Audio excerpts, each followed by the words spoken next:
It is the early 1200s and a nomad chieftain is lord of Asia.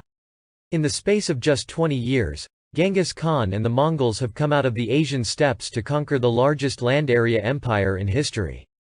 The Mongol cavalry is the greatest military force on the planet. They have conquered all of Asia, the Middle East and now turn their sights on Europe. Seemingly invincible, only the sudden death of Genghis in 1227 interrupts their advance. A succession battle erupts among his sons and generals. Once the dust settles, his grandson, Kublai Khan, has united China, created the Yuan dynasty, and rules from the most fabulous court in existence. One kingdom has escaped the wrath of the Mongols. Protected by a narrow stretch of ocean, Japan remains unconquered. Kublai has his ministers and generals draw up a plan to conquer the island nation.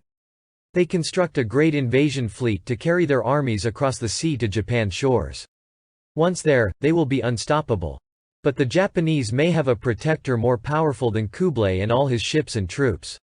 And on November 18, 1274, the Great Khan and the Kamikaze gods of Japan will make history in a day. Now let's see what happens in the days that follow. This video is presented by History in Days. This channel will focus on how the events of a single day can change history in ways no one could predict at the time. We will be publishing a series of short, 10-minute videos for all 365 days of the year. If you like history from a different perspective, or are just curious about how and why events interconnect, please remember to like this video and subscribe to our channel. And to receive notices of our new videos, please also click on the bell. And we will see you in your history in days that follow.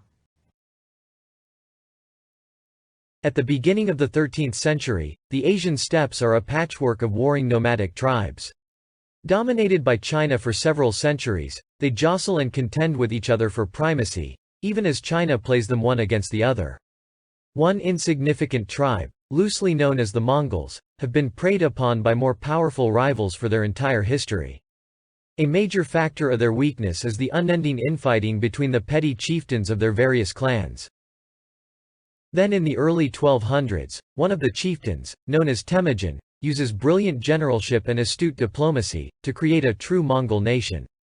Acclaimed as the Genghis Khan or universal ruler, he sets his sights on expanding the territory of the new Mongol nation. In the next 20 years, the Great Khan and his invincible army will create an empire that is still the largest in human history. He begins by solidifying the loyalty of his newly won subjects, the members of the Mongol clans known as the Merkits, Tatars, Naimans, and Karai-Tais. Having assured himself of a solid base, he takes on much bigger prey. Both the Jin and Xia dynasties of northwest China fall to his armies in quick succession. Next, the powerful Karai-Tan are subjugated and added to his rapidly expanding empire. Then in reaction to an insult from the ruler of the Khwarezmian Empire, Genghis Khan declares war on it. At the time, it is the largest Muslim empire in the world, occupying a full 1,400,000 square miles, making it almost as large as the Roman Empire at its height. This clash of titans will not be the quick conquest the Mongols have been accustomed to. They are forced to learn the art of logistics to maintain supply lines thousands of miles long.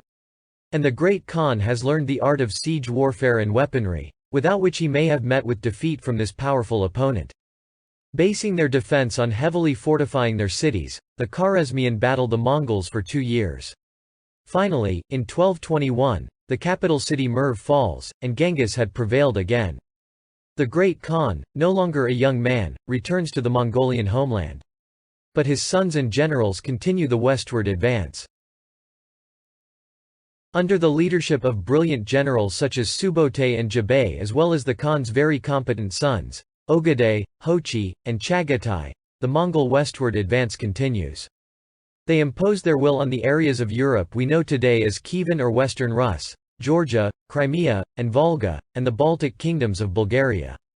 They handily defeat Hungarian, Polish and German armies in 3 battles in Europe.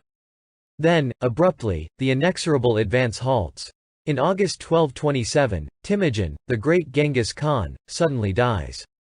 An empire-wide battle for succession ensues, occupying the Mongols' attention, temporarily halting further expansion.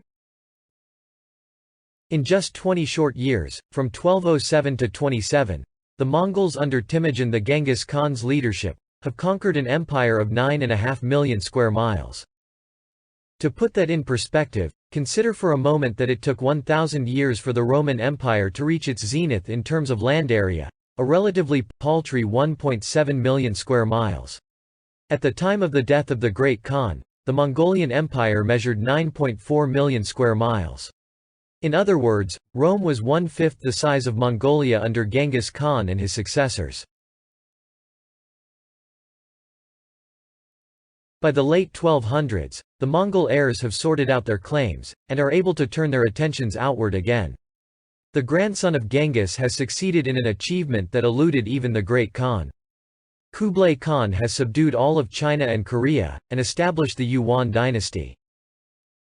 Ruling from his fabulous court at Xanadu, Kublai entertains international travelers such as Marco Polo.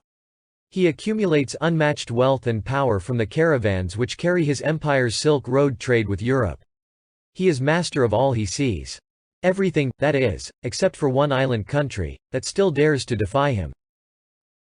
Protected from the Mongol hegemon by a narrow strip of ocean, Japan has remained untouched by the all-conquering tsunami.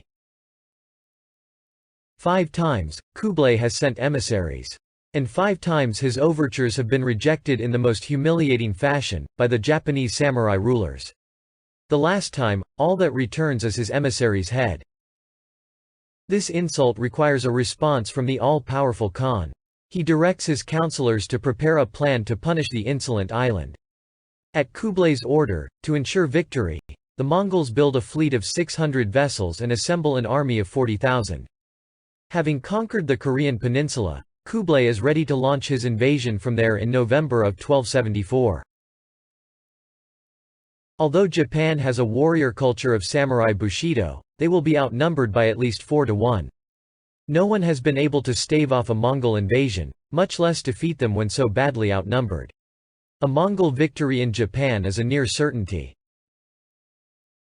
As the invasion begins and the Mongols are unloading on the Japanese beaches, the unthinkable happens. A tremendous storm, a typhoon, descends upon the invasion fleet. The Great Khan's fleet is destroyed as a fighting force. The Mongol invasion of Japan has been defeated by an apocalyptic storm, seemingly sent by the gods themselves. Kamikaze, the divine wind, has rescued Japan. It is 7 years before Kublai is ready to try again. He creates a special government agency. So there will be no doubt about its purpose, and his objective. He calls it, the Ministry for Conquering Japan. This ministry oversees the construction of an astounding 4,300 ships with an equally impressive 140,000 troops and a two-pronged invasion strategy. This time the Great Khan's main fleet will depart from the homeland. A secondary support fleet will leave from the Korean staging area used 7 years before. Japan has not been idle. They have been able to levy 40,000 troops and have even borrowed a page from the Chinese and built a wall along a part of the coast. But once the Mongols arrive with their full strength, the defenders will be outnumbered by more than 4 to 1 against a force that has lost very few battles. Given their previous defeat by what they consider to be no more than a fluke storm, and their history of successful invasions, the Mongols are supremely confident of victory, this time. But then, just as the full strength of the Mongolian army arrives to begin the conquest of Japan, the incredible happens again. Another typhoon strikes the Mongol fleet with even more destructive force than the one of 7 years prior. Out of the original 4,300 ships, less than 100 survive the storm's fury. And of the original army of 140,000, only a couple thousand remain alive. They are quickly dispatched by the triumphant Japanese samurai. For all his riches and power, the Great Khan Kublai will not defeat Japan. For the second time in 7 years, Kamikaze has saved Japan from Mongol conquest. Fast forward 700 years. American and Japanese forces are engaged in a 4-year death struggle which spans the Pacific Ocean. U.S. leaders such as Halsey, Spruance and Nimitz have devised a strategy which comes to be known as island hopping. The strategy basically leverages the Americans' advantages in ships and logistics. They will only fight the Japanese for control of strategically crucial islands. They simply hop over any islands that do not provide a critical link in the chain that leads inexorably to the Japanese homeland. This strategy proves to be advantageous in two respects. Not only does it substantially reduce what are becoming horrendously high casualties, it also very effectively shortens the Americans' time frame to reach Japan and end the war. Utilizing this strategy, the U.S. Navy advances rapidly across the vast Pacific. Growing short of naval assets and becoming increasingly desperate, the Japanese begin to utilize manned aircraft as missiles to stave off the American advance. They are nicknamed Kamikaze, after the divine winds that twice saved Japan from Mongol wrath. And, although the lethal tactic takes a toll, nothing it seems can stop the implacable American advance. They begin to plan for the invasion of Japan, and codename it, Operation Downfall. Downfall is composed of two parts, Operations Olympic and Coronet. Olympic is first. It is scheduled to begin in November of 1945. It is based on the island of Okinawa, 950 miles from Japan across the East China Sea. Much like the Mongols, 700 years before, the Americans now assemble an overwhelming force to invade Japan. The fleet is composed of over 5,000 ships, including 69 aircraft carriers, 30 battleships, 89 cruisers and 300 destroyers. Over 10,000 naval and land-based aircraft provide control of the skies. And 1.7 million troops are committed to the conquest of Japan, with a minimum of 500,000 casualties expected. Although the invasion will be horrifically costly, there can be little doubt that the Allied force will prevail, and Japan, for the first time in its history, will be successfully invaded and occupied by a foreign force. The American fleet is assembled at Okinawa's Buckner Bay and the invasion of Japan is ready to commence.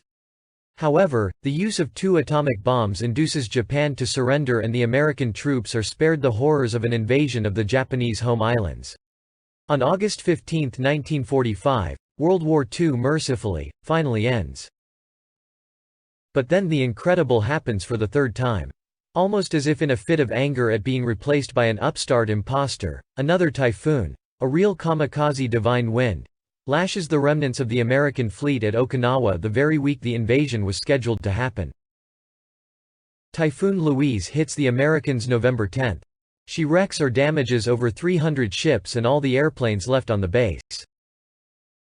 As she leaves Okinawa, she heads directly for Japan, crossing the East China Sea and striking the remaining Americans precisely where the fleet would have been if the invasion had gone forward. Once again, Japan's true divine winds would have protected her from invasion in the 20th century, just as they had in the 13th. This time however, the war had ended before the kamikaze arrived. But they still visited their wrath on the United States Navy as it prepared to invade Japan in 1945. Just as they had on the invasion fleet of the great Kublai Khan on November 18, 1274. A History in Days.